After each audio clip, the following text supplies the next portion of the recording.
keynoting, we know, strike a chord of mutation. So they are the precise word formulas that impact the client at a cellular level. Now, it sometimes may be apparent in the future, not just in the appointment, where the impact is felt and expressed in the person. I've had many times where people write me years later saying, oh my gosh, I'm listening to my foundation analysis again, and it's really hit me hard or hit me deeply.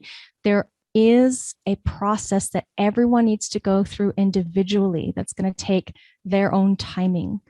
Using the keynotes and then explaining the keynotes, what they mean, is the work of an analyst to help speak to their design so that they understand how their definition connects them to others and the world around them.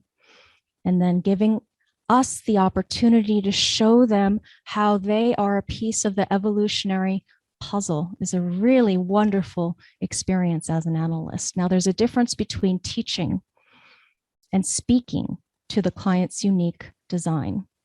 A very big difference. In a foundation reading, we're trained to describe the unique outline of the person in a step-by-step process using keynoting, repetition, and simple illustrative examples. So I'm going to demonstrate some of that for you today, give you an overall big picture view of what a foundation analysis has, and also talk to some of the granular ways, how do you implement what we're attempting to do. And you're going to learn this throughout the next 3 semesters. So please don't feel like you have to get it all right away, right? Because this is a year-long program.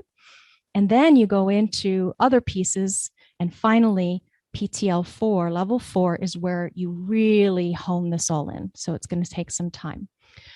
Now, first, the Rave analysis method is about an introduction. Then it's about definition. Then it's about transition. Then it's about openness, and then we have the profile. That is the structure.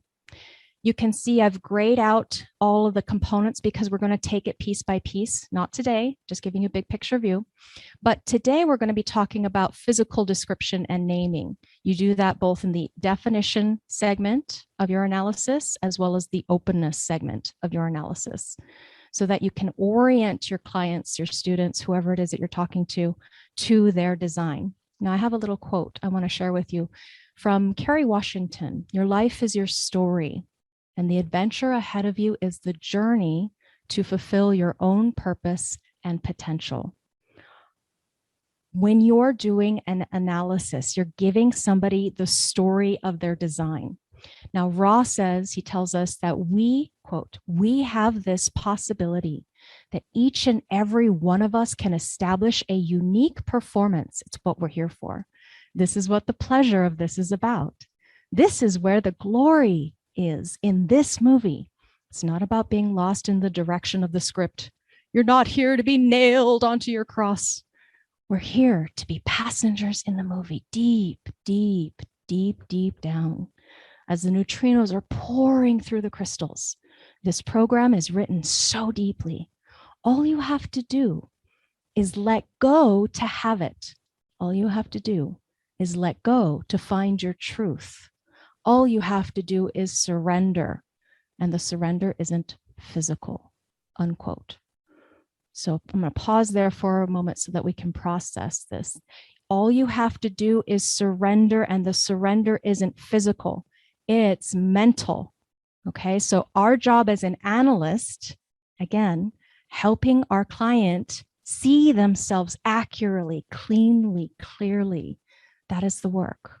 And as we go through this program, you are going to be going through that work yourself for yourself if you choose to analyze or practice and play with your own design. I highly recommend that for manifestors to understand your impact.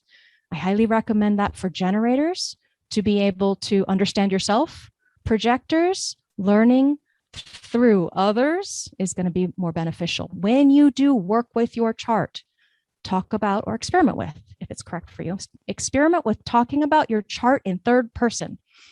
I know as a projector myself and from feedback from other projectors that it can be very, very helpful to approach your chart in this way. Okay. So here, keeping in theme with our story, think of it like a movie. Act 1 is where we have our introduction, definition, and then transition. That's Act 1. In the introduction, the first part of a foundation reading, it's dedicated exclusively to conveying the message of how their design works. So we are going to explain the energetic summary, speaking to and through their profiles framework,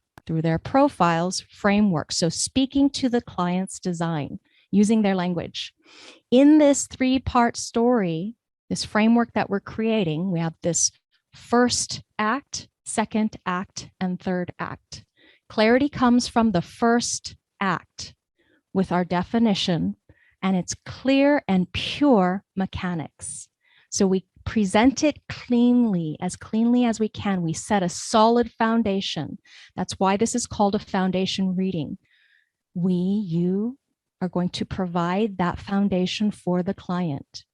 Everything that arises from the first 3 views, which we declare within their definition, we reveal or we explain or we share, whatever happens to be for you. The 3 views of type, strategy, and authority arises here in definition. And then we finish with the 4th view, which will be our profile. Okay, so that's going to be coming in Act 3. Now, in between, in the openness, we talk about how it can go, quote unquote, wrong or be painful, and how we learn to get out of our own way and let our design create the order in our life. This is the 3-part story of what a foundation analysis is, if you're using the Rave analysis method. Now, a little bit about the business of being an analyst. People come to get a reading because they're looking for answers. I have gate 4 here, the gate of answers, formalizations. They're looking for answers to those burning questions in their lives. Now, we know we have a formula that gets them in touch with their body to address those questions and calm their fears. I'll tell you, the most common thing that happens in a reading, any session, most of the time people come, they want a confirmation about themselves, particularly the decisions, the challenges that they're facing. So they're going to ask questions about what they should do. Okay, I have this problem. What should I do?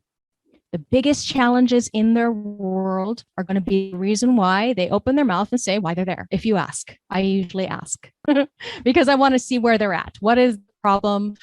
How can I provide a solution that's going to help calm their fears? Okay, so we need to be careful, especially if you have 5s like I do. I have a lot of 5s. Be careful not to let them project onto you that you have all the answers and that you can tell them what to do. That's the biggest power trip you have to remember not to get caught up in. Because remember, everyone has their own authorities and the answers are always within. So as you begin to describe the elements that create the client's chart, you are introducing them to the first 3 views, type, strategy, and authority. Okay, type, strategy, and authority.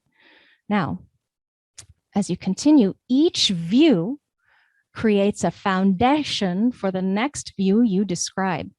You keep repeating the information from the previous view. There cannot be too much repetition. It helps the client track with you as you build on an ever more expanded view of who they are. Oftentimes, they come to a reading and they might not know anything about what you're talking about. A friend referred them. They said, oh my God, this is so amazing. You have to go to so-and-so. It's going to be great. Go check it out. So in the beginning, when you first meet with a client, it's important to know where they're at. Have they been studying this for 10 years and now they finally want a foundation reading so that they can go on into ABCs and get certified? Or is this just somebody who's casual, brand new? So you modify your reading for that purpose. What I've done throughout the years is I've separated it into an overview and then a foundation so that I'm not overwhelming that person with too much information at the beginning.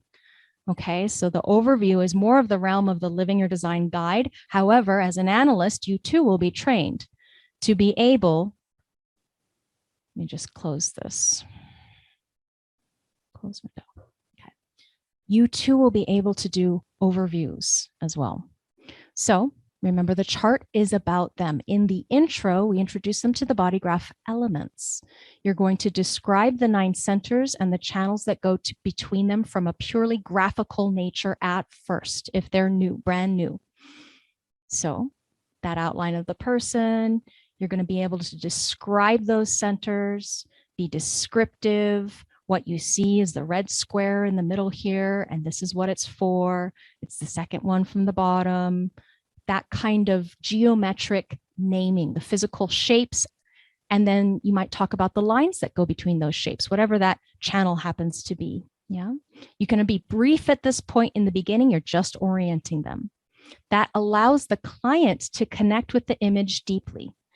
As I'm talking to people about their designs, you'll see me use my mouse and I'm literally pointing. If you're doing it in person in Aura, you're literally, you print it out, put it in front of them, pointing at things to give them a connection with the image. This is especially important if they're any kind of abstract or logical, i.e. collective circuitry, gives them a visual, tangible relatedness to their body graph. Okay. So we'll talk about the centers as gathering places, these colored in areas where their nexus points is between the concentration of information and the energy, where this energy occurs, awareness, mechanical structures of expression, pressure, so forth and so on. So you're going to describe those channels and how they operate in the body graph briefly, keynoting, real brief keynoting. You'll come back to it. Then you talk about the contribution those channels make to the definition. Oh, this creates a consistency here or here, wherever it happens to be. Yeah, and you speak to the nature of what is. After you describe the colored in areas, you contrast that with the white areas so that they know what the white areas mean. Example, they're transparent, open to the movement of flow of energy.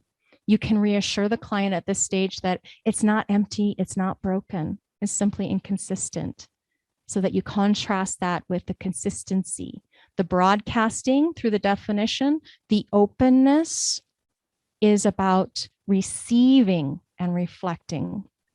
So in the juxtaposition, every single one of us have an utterly unique design. So you speak to their design through this unique expression of the frequency of the life force energy that is there, life force in the channels. Every single one of us, an embodiment of every aspect, whether it's defined or undefined. Every single one of us has a revealing of our unique expression. And during the reading, the life force energy is what you are seeking to awaken and invoke by using keynoting. Speaking to their design is very, very important. If you are at a loss for words as to how to speak to their design, remember your Rave cartography, your Rave ABC. If you need remedial help, go back to the supplemental information I gave you, my past courses, okay? Because if you're at a loss, you need to speak the language. If you need practice, living your design guide training, go back to that one. The orientation that you're going to be giving them is that it's a map. It shows them their best ways to engage with their life. It shows them where they need to decondition and how to do it.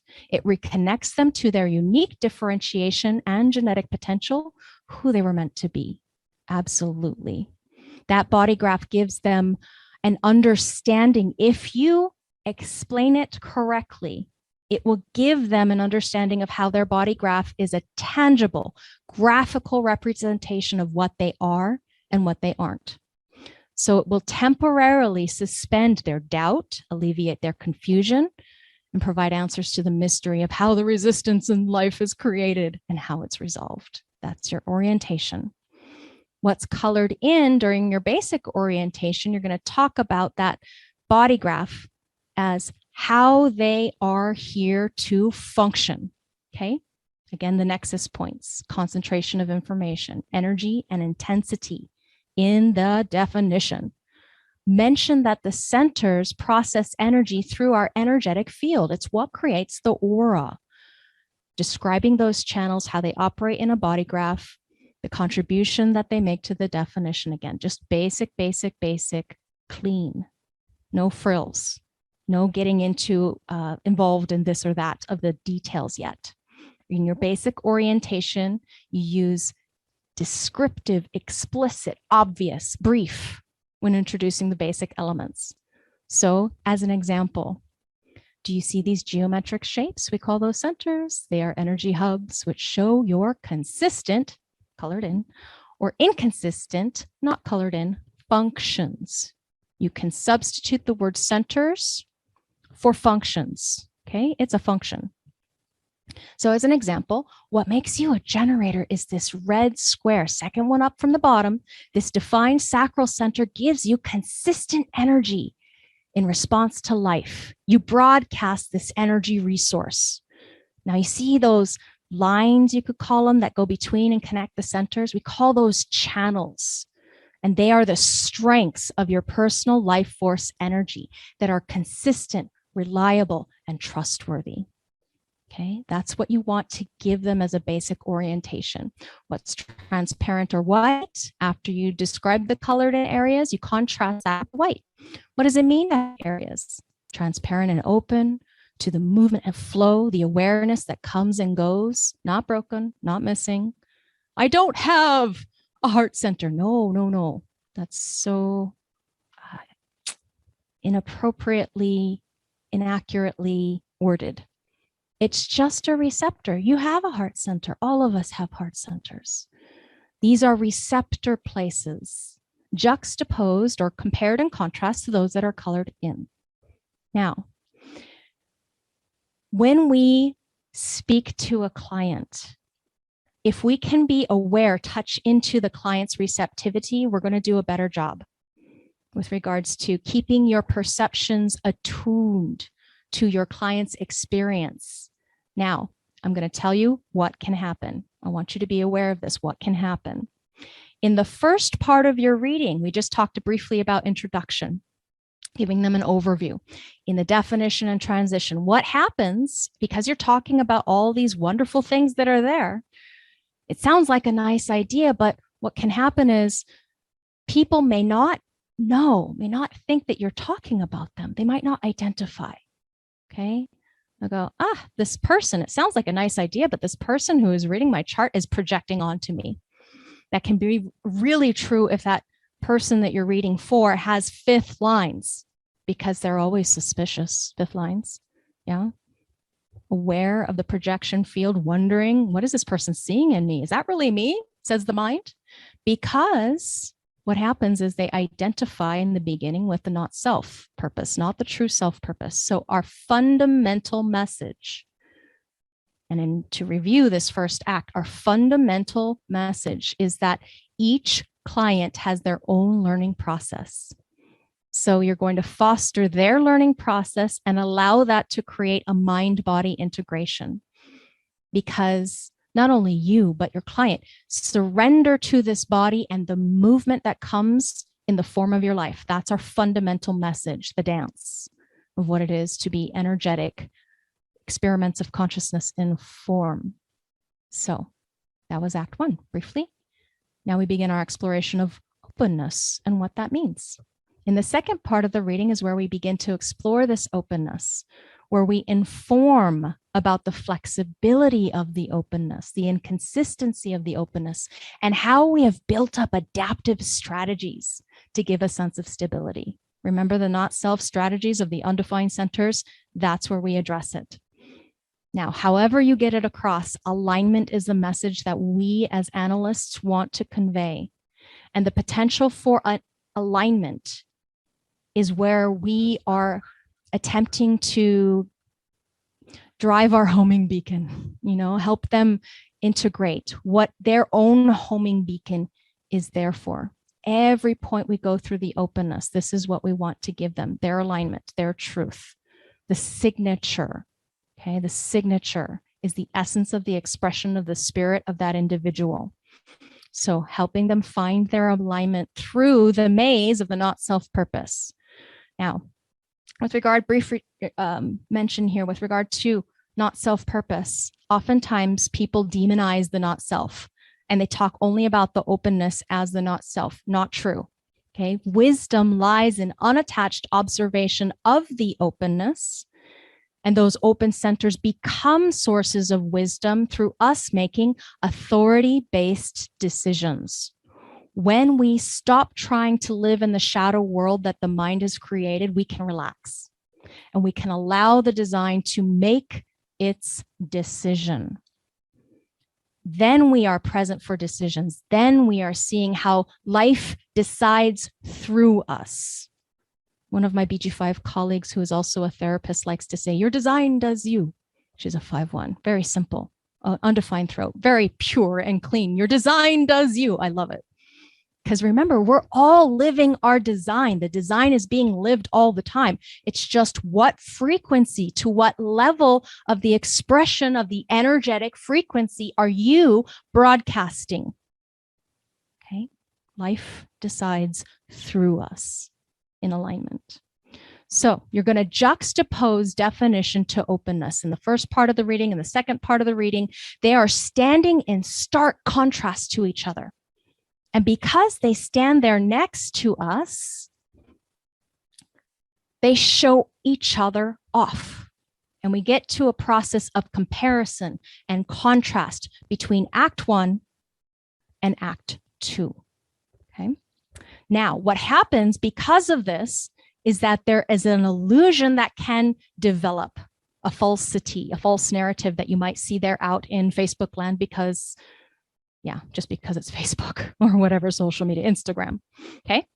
So what happens is the illusion that can develop is that the juxtaposition is between definition, true self, on the one hand, and conditioning, openness on the other, not self. Now, this is a false juxtaposition, the illusory view of definition versus conditioning. Okay, now I'm going to explain to you the real juxtaposition that we are aiming for, the view of definition meeting the conditioning either correctly or incorrectly. This is a very different perspective, and this is the shift I need all of us to make if we're going to be effective, efficient analysts that can dispel the myths and falsities that everybody learns out there. The true juxtaposition, the real juxtaposition, is between definition, type, strategy, authority on one hand, and openness. However, openness which is deconditioned and about which we make clear and authoritative decisions on the other. Okay? That's the real juxtaposition. This is the result of living in alignment. In this case, life is sweet. It's not sour. It's not bitter. No matter what happens, yes, you can still feel the pain and the challenges that arise in living life, because life can be very painful. The rejections that are there, the mistaken, comments and challenges that other people attempt to project. But the result of living in alignment is this is true self. Everything there. The decision comes from the authority. What we decide about is out there in the openness. We cannot cut off these elements that are there within the design. I can be in control, but I cannot influence others or take control. I must be recognized, invited, emotionally clear before taking control. Okay. So again, the false juxtaposition, the illusion, the logical error is that it's about self, not self, definition on one hand, openness, not self. That's not true. That's false. Okay. So the definition, fixed and reliable, the openness, receptive and conditioning, in totality, it is your uniqueness. Totally open center, totally open heart center, beyond what it means to be an ego being, because they're not. They're here to be wise about others' ego and what is value and what is worthiness. Okay. Beyond, remember. So that artificial juxtaposition, but it was adopted by the person through their own conditioning. Example, I'm not good enough, says the mind with the open heart center. That's what happens when the conditioning has taken hold in the openness And that shows that we have a secondary or false created juxtaposition. That's the false juxtaposition, the mind in control of the life. Okay. So years of compromising their authority to the mind's adaptive conditioned strategies makes that person just have all this layering upon layering of brokenness with regards to what they identify with as themselves. That's the false juxtaposition. Okay. Brokenness, the belief of the not self. So that I'm not good enough. Remember, it can be very helpful to tell somebody, hey, you have nothing to prove. However, when they're down in the depths of that I'm not good enough, that's not enough to shatter their not self mind's hold. Now, it would be mistaken to believe that we can have one session with somebody and break through that hold. That's what living your design is there for with regards to walking them through. Now, sometimes people need to go through living your design first in order to get to the place where they can even hear you when you're talking to them in a foundational analysis. So that's why, especially with emotional people, especially people who are very conditioned, personally, I prefer overview, type, strategy, and authority, then living your design, then an analysis, a full analysis. That's what I personally feel better giving. Now, that might not be your way, what's correct for you, your authority with that person who's in front of you, asking, informing, inviting. That is going to become clear for you with regards to your authority with that person. Okay. So that you can break through those conditioned adaptive strategies in right timing, because the adaptive strategies create conditioned choices. Yeah. So as an example, here's the false juxtaposition. Adaptive mental strategies for decision making leads to not being able to see out the windows of their view. Authority makes decisions about the openness, and it begins to sort through all the complexities of our adaptive strategies. They are resolved through placing the decision with what is reliable and trustworthy, our own authority. So that's always the most important framing, no matter how you're interacting with the client. Beginning, middle, end, and all around in between. Bring them home to their authority in whatever way, shape, or form you can. The language that you use can be very precise to what is going to strike a chord within them, get them to see what you're talking about, get them to feel tangible, touchable, body reaction sensation. Okay. Living in alignment means that the authority makes decisions about the openness. It begins to sort through all those complexities, and we get to a process we call deconditioning. That takes time. And that only occurs when we return to real juxtaposition, which is real openness, creativity, flexibility, indeterminacy, the ability to be open to our experience, not judgmental, not running away, but be open to experiencing the full flow of the energetics as it moves through us. So we're returning. We're moving from false into real juxtaposition always. Okay. So you're going to juxtapose the openness to the definition. These open centers become wise, again, by making authority-based decisions. And that's your job to come from and to instill in others. Stop trying to live in the shadow world where the mind is created. Yeah. Help them relax. Help the design make its decision. Then you are present for the decisions that you're making.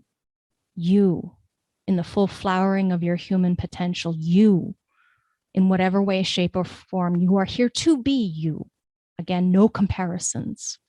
Now, we were talking about juxtaposing definition to openness. Okay, this is the second part of the reading where we really explore the openness in detail, where we inform about the flexibility, the inconsistency, and how we've built up those adaptive strategies, again, to try and the mind tries to find stability and certainty. That's what it's strategizing, trying to give you comfort. and it always backfires. We're creating interference from our mind and its ideas. Okay. When we come from openness, that's the shadow world on top of what we are living in. It's an illusion. It's a distortion. It's not real. It's not true. It's not authentic. And the mind inside the head creates pain and anxiety through living through the what if, why for, whereabouts, how do I do this? I'm going to say this next time. I'm going to do this next time. Why did I say that next time? You know, all that bullshit inside the head. So the whole process of learning design, all of us learning design, and then with our clients, helping them learn their recognition, their response, their awareness, their impact, their reflection, is about releasing and aligning to what the design's energetic processing is consistently putting out. So your message from the foundation reading: let go of making the shadow world by the mind your reality. Relax into the now of this body and learn to flow with this. Life is just flowing. Be a part of it. Okay. So again, the potential for alignment is what we want to be conveying. Okay. Exploring, informing the flexibility, the openness. Let them know, let them in on the secret about how the mind brings you adaptive strategies. Convey what you know about the openness. Remember that alignment and potential for alignment is what we want to be conveying as we go through the openness. So you're talking about people to them about what they really go through.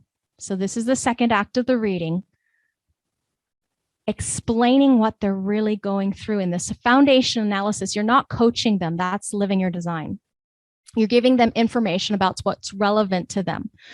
So at this point, we're working on a reading where we have that opportunity to give them the brief synopsis of what their design can do. And when we get to the openness is where we speak to what's happening to them. We're reminding them of their potential wisdom. We're letting them know there's a way to deal with all this confusion of life, because it's non-fixed. When we talk about the openness, we set priorities of what we speak about first. And that's what you're going to learn if you haven't taken LYD, especially LYD guide training, especially.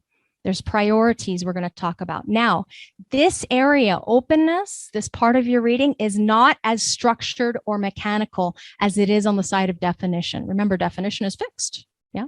When we get to openness, it's much less predetermined. It isn't fixed. That's its nature anyway. It's non-fixed. So this is part of the openness is creativity. This is how believing the lie of the mind's story about it gets us into trouble. So in openness, there is a flexibility, flexible situations. It's going to be more difficult to recognize. You are going to have trouble recognizing where the priority should be. Analyst, okay? It takes practice. It's an art, and ultimately it's up to you. There isn't a fixed structure over here. It's difficult to establish any rule about that. If you did Living Your Design Guide training, you remember session 10, where I gave you the not self deck from Rave Psychology, the mind and its process. It's difficult. I will do my best to help you prioritize, but ultimately it's up to your authority where you go first. And it's not wrong or bad. Okay. All of it works together to create the shadow world, all of it. So our goal is realignment to the true self through correct decision-making using strategy and authority, moving them from resistance, worry, and deceit to ease and purpose and truth, proceeding with experimentation into the experience of becoming their own authority. That's our job, so that they can make trustworthy choices, decisions they can trust. Keep it simple. Why do we do human design? It's so that we can make decisions that we trust. That's what human design is. It's a tool. It's a technique. Decisions we can trust. Now, I have a fractal picture behind here. Think of your reading like a fractal. In this Rave analysis method, again, step 1, definition. Okay, definition, type, strategy, and authority. We're going back to the beginning, definition. I'm going to go deeper now. This segment of the reading is focused entirely on the unique differentiation of the client as seen in the body graph. Unique, differentiated. Where is the differentiation? The definition. It's who they are. It's how they operate. It is who the client was meant to be in the world when they live as themselves, right? So as we describe each element of definition and the result of that definition, we're asking them to move towards their definition through their connection with their strategy, with their type, with their authority. Everybody's going to do this differently, but the keynotes are always going to be there. Manifestors might shock the shit out of somebody with their impact. Projectors might call them towards, that siren call with regards to whatever their design is happening to put out. Generators, you're going to respond and you might just, ooh, boom, have this lightning bolt of truth. Reflector, you're going to reflect back what you see in your client and recognize what is true for you to interpret with that client, especially, I would say, more powerfully over your lunar cycle as you get more and more data from their feed and from your own feed. So letting go to find your truth. Again, don't worry. Speak to their design and don't worry if they don't understand every keynote immediately. Everybody processes information differently. It takes so much time. I'm a wide split emotional projector. Do you know how many years it took me to get an awareness of my design? 3.5 years to get to a full recognition, sweet recognition of really what my unconscious design showed up like. No matter how many times somebody might say, hey, you're inspiring. You have the channel of being a creative role model. What? So repetition will breed familiarity with your clients. There cannot be too much repetition. When you speak a keynote and it's something unusual, Raw use keynotes in weird ways sometimes, use simple examples. So you're going to add on and layer new keynotes. So use simple examples to illustrate what it means. Example, on this slide from LYD, you might see that I have different words here. So instead of saying to a brand newcomer, this is the G center, and start talking about the magnetic monopole, and they're looking at you like, what? So instead of that, talk about identity, love, direction, role, function. It's a function. Okay, heart center. Example. Sometimes people call it the ego center. That is the ego circuit, center, home of the, hub of the ego circuit. Absolutely, you can call it ego center. It is the heart center. However, some people might not know what that means. So you can also call it willpower, or this is if it's their authority, your willful determination. Yeah, whatever it is that channel is creating their authority process. Really use accurate keynotes if you can. That's my joy, to use accurate keynotes. It helps. Okay. Step 2 of this Rave analysis method. We're going into the transition. Now, transition, we have presence of formats and splits, the red and the black. You should, at this point, be comfy with splits. If you're not, go back and review my Rave cartography, please, or your Living Your Design Guide training. If you're not, we can also practice. So just let me know. Formats in this section will be in a future class. You're going to get a format whole class from Ra. Ooh, so awesome. Ra is going to talk to you about what formats mean, and I'm going to practice and play with you so much more about formats. Just describe what they need to know. Do not teach them body graph mechanics. Teach them their mechanics. Okay? We'll talk more about that in the future. Rave analysis method, again, openness. We're going to spend some time here because this is usually where people get tripped up. And this is where you can be really effective with all the amazing things that are there. Okay. So in the exploration of openness and what it means, when we look at openness in a chart, when the client first comes to you, just like these little marbles, you can see everything's upside down in the reflection. When the client first comes to you, their whole world is upside down. They think that openness inside their head about themselves is who they are. Okay. So when we look at a client's openness, their chart, we're really looking at what is being trans-penetrated. This is where they are open to energies around them, where they're taking in from the environment. And they're usually aware or hyper aware of this. So that openness, that whiteness, think of it like a window. I personally prefer this analogy because everything's upside down. It's really like a window. The color of the paper, if you're looking at a piece of paper coming through, which is a symbol of transparency. This is where we are transparent. This is where people can see through our bullshit. Have you noticed? Yeah? Not self. Lie. Every place you've got openness, this is where you have your false facade of what you think you've got to portray as a role or an identity. What you've got to say in order to protect the lie the mind is telling you. Okay? So all of these energies that are coming through us, they're seeking something within us. What are they seeking? They're homing in on our authority. Our authority is what is making the decisions. Okay? The energetics coming through are seeking our definition.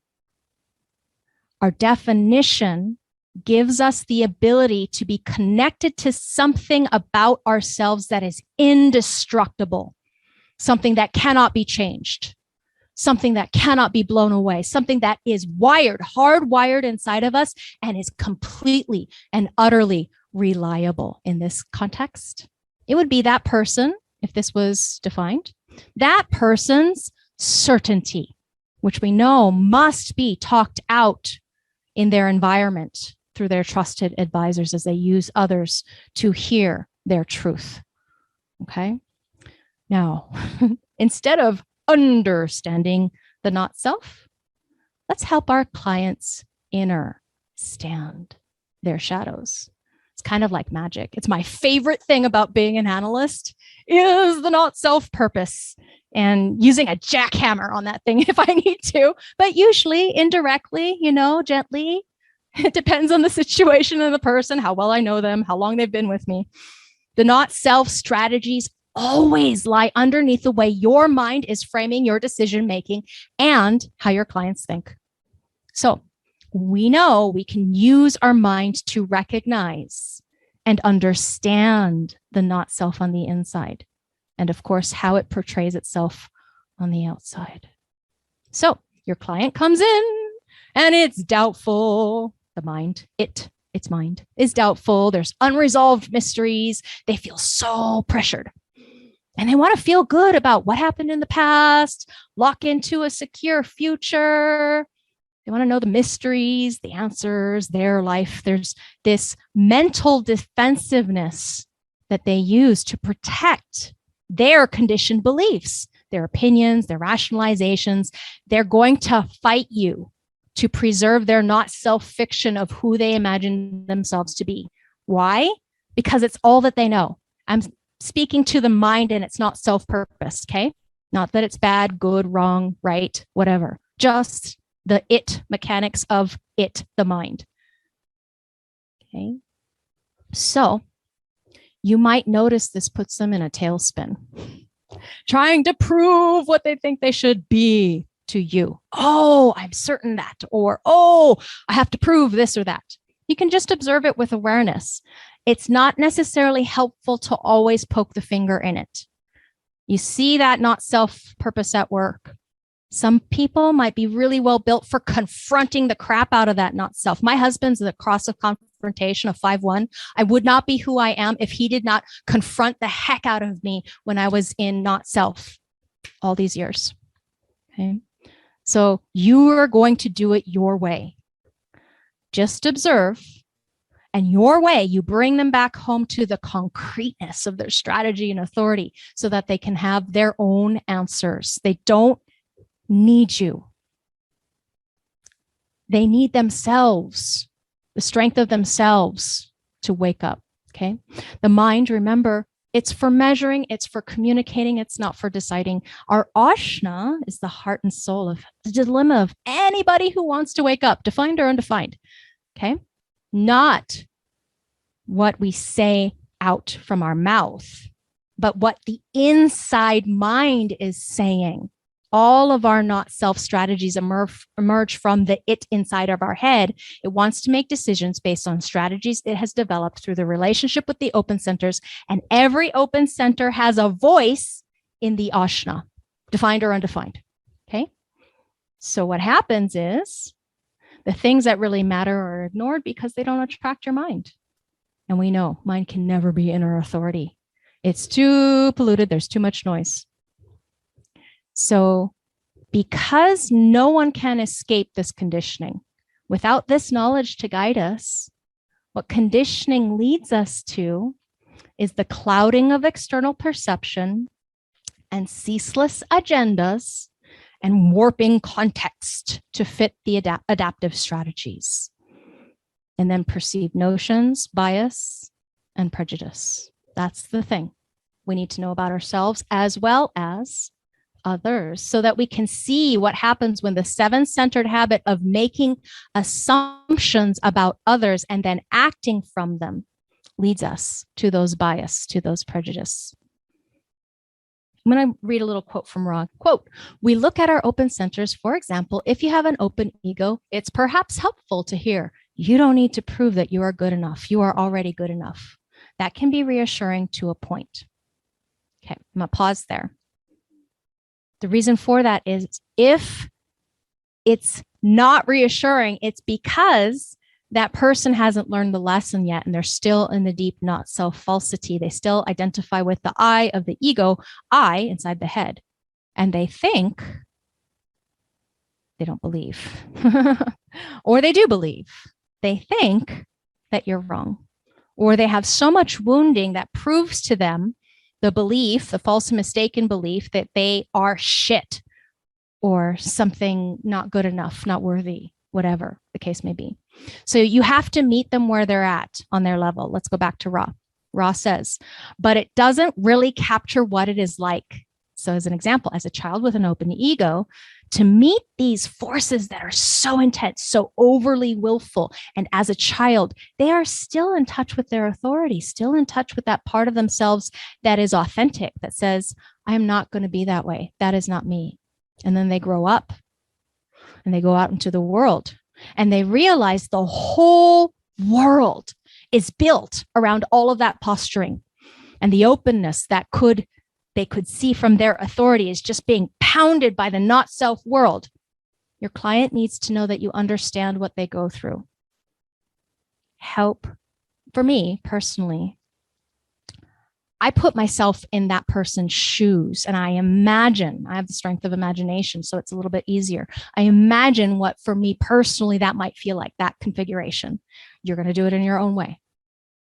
Touch into your authority, your way, your process. Okay, so that we can help our client shift from pain, which is what happens in the openness in the undefined areas. That's pain, that's suffering. Those little hooks, the undefined areas, little gate activations, dormant, those are the thorns in there, whatever that function is. But those thorns are actually there to nurture them, the openness, through making decisions that they can trust. So the client's correct strategy and authority will lead them to the correct conditioning for them in any given situation, regardless of their openness. This is a subtle change of perspective and a critical one for us to make as analysts. This is the most important juxtaposition to elaborate on in this part of the reading. Now, you might have heard me say juxtaposition, juxtaposition. Let's make sure everybody's very clear on what that means, this concept of juxtaposition. Okay? It's the act or instance of placing two or more things side by side to compare and contrast with an interesting effect. Now, these two contrasting objects or images, placing together, describing them together, what happens is the differences are emphasized. Yeah, the differences. So put things that are not similar next to each other, that's juxtaposition. In our foundation analysis, we're comparing one aspect of the design with another. One aspect of the design with another. That's what juxtaposition is. So step one, we know everything about this knowledge is differentiation. So the foundation you lay in the first three views shows the client how to solve the dilemmas of the openness and conditioning, returning them to their true nature and innocence. So one, you explore a significant area of openness. Maybe it's the center, maybe it's a bridging gate or a channel in that client's design. Okay. Explore the openness, compare and contrast with the client's definition by this process of juxtaposition so that they can look at their world with different eyes rather than looking through the not self eyes. This is about a new world to look at with different eyes. You point out how their strategy and authority could operate correctly in this area of their openness. Remember, openness is where the world comes in and meets them. This is where they have the potential for wisdom. In displaying our unique truth, we run contrary to what the world is doing to us. The mind inside the head, gets caught up in the homogenized world, the madness of what happens when you follow your own mind, right? So us being fortunate enough to be steeped in this knowledge, it's our clients' good fortune that we get to explain this to them through juxtaposing their wisdom potential. What is the wisdom of the open heart center? Juxtapose that with the homogenized conditioning. How most people address that issue, problem that they're facing when they believe the mind, okay? For that open center or bridging gate, whatever it happens to be, remember, you're putting it side by side and comparing and contrasting to reveal an underlying or emergent truth. Because the mind itself is not designed to do anything. It's not designed to manifest activity. It's about comparing and contrasting. Perfect for what we're doing.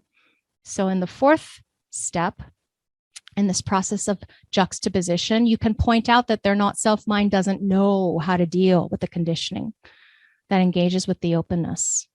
The only thing mind has are adaptive survival strategies that keep us stuck in homogenization. The lie inside the head. The goal in life, Ross says, is to transcend characteristics and find one's true role instead of getting lost in the characteristics. So we're going to contrast with how aligning their strategy and authority with that strategy and authority directly addresses how to deal with a dilemma. It's very simple. It is not easy.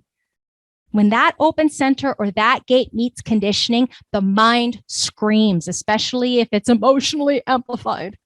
Yeah. So you're giving them a new way to deal with something that has caused so much pain for so many years, decades even.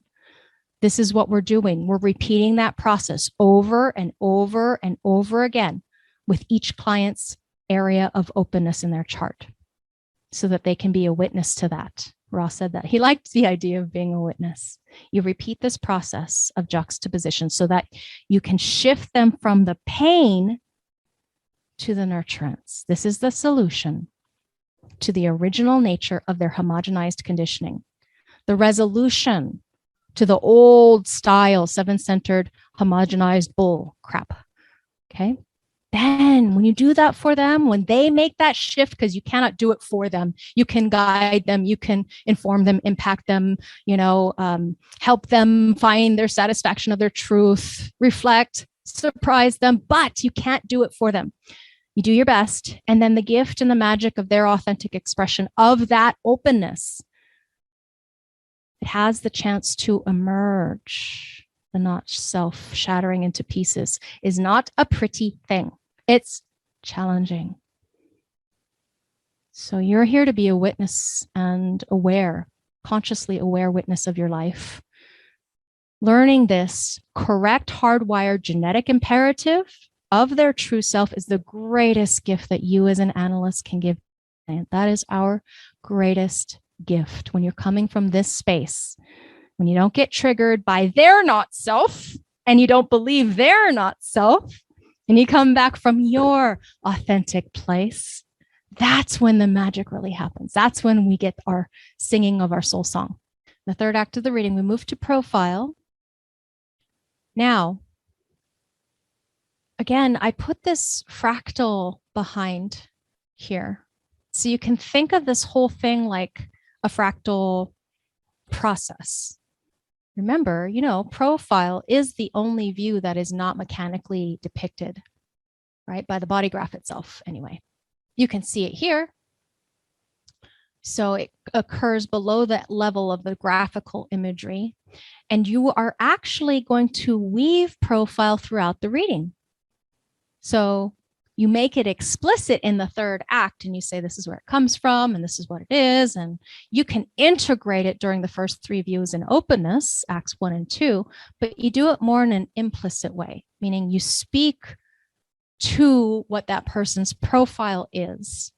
So if you know that they have a 1 in their profile, they're going to want the details, either consciously or unconsciously. They're going to be looking for the details, right? So you want to make sure that you give them their reading in the way that is important to them. If they're a 4th line, a friendly way. What is their, influence, right? If they're a 5th line, what do they need to be practical about? If they're a 3rd line, what are they going to constantly be under construction about in their life? In their 6th line process, what are they going to be, moving towards as far as becoming a role model in their 2nd line process? I did that in a totally abstract way. Can't help it. 2nd line process, what are they naturally good at? Okay. So in act 3 is where we explain how the sun earth creates their profile. So it's like a costume. It's the mask that they wear. You can give them a brief understanding of how their particular lines in their profile operate so that they can know their costume, seen as the role that they play in this life, in the play of life too. So as long as the homogenized not self is in charge, the costume doesn't fit well. They hate the fact that they always make mistakes and they try to hide them. Or they really don't like the fact about this or that, whatever the case may be.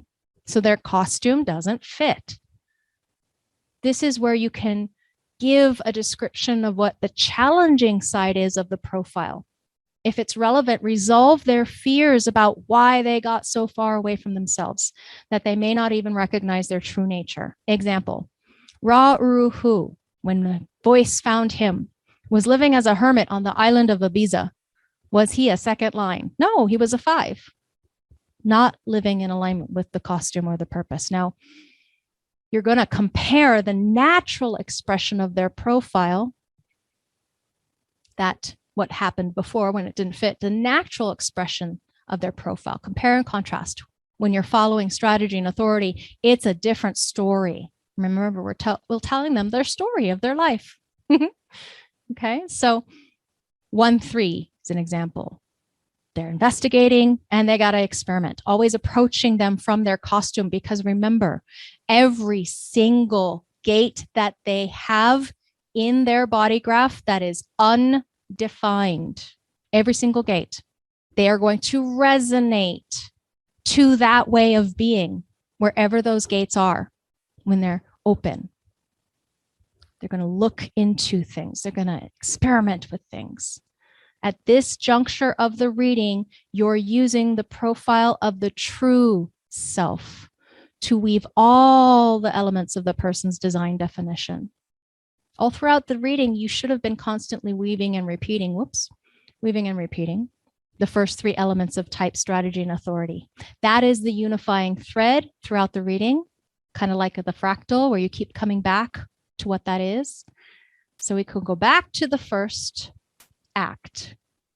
We can remind them how they work best when they're aligned with themselves, when they're in their unique flow, when they've relaxed into their true selves, so that the keynotes that are most important to them are pinged, maybe sometimes many times, so they really get the picture. And then the profile operates effortlessly. They can be themselves as their profile and be comfortable with that. It takes time. No expectations, hey? So you review that in the second act of the reading. You go through the various steps of keynoting and the openness and all the dilemmas that develop there. You explain how the profile can be experienced in distortion. It'll create obstacles when you're pretending to be something that you're not. So help them see the story of their life and move back and forth. The openness and its potential for wisdom, what happens when it's conditioning, what do we do about the conditioning? We go back to the first part of the reading. Okay, so then the summary. We have a 3-part story fractal, you can call it. It organizes the overall beginning, middle, and end of the experience. Our Rave analysis method gives you a structure and a framework for the analysis, for the foundation analysis. You can create little microcycles of the same pattern or fractal expression. For example, you can orient them to the definition and the openness and juxtapose in a single sentence. So when you're doing the basic graphical orientation, you're just following that same pattern: definition, openness, juxtaposition. Surface level at the beginning, to the depth and back if they're ready. So Ra says, type, strategy, and authority is the only thing that can begin the transformation of the mind. But you cannot expect to break hold of the not self mind in the initial reading with the client. That is not even really the point. The point is to entice your client to create some distance from the currently misguided power of the not self, the I inside the head that they speak to you with, that they vehemently defend. I'm not good enough. I do everything wrong. Why am I like this? Yeah. Okay. Now,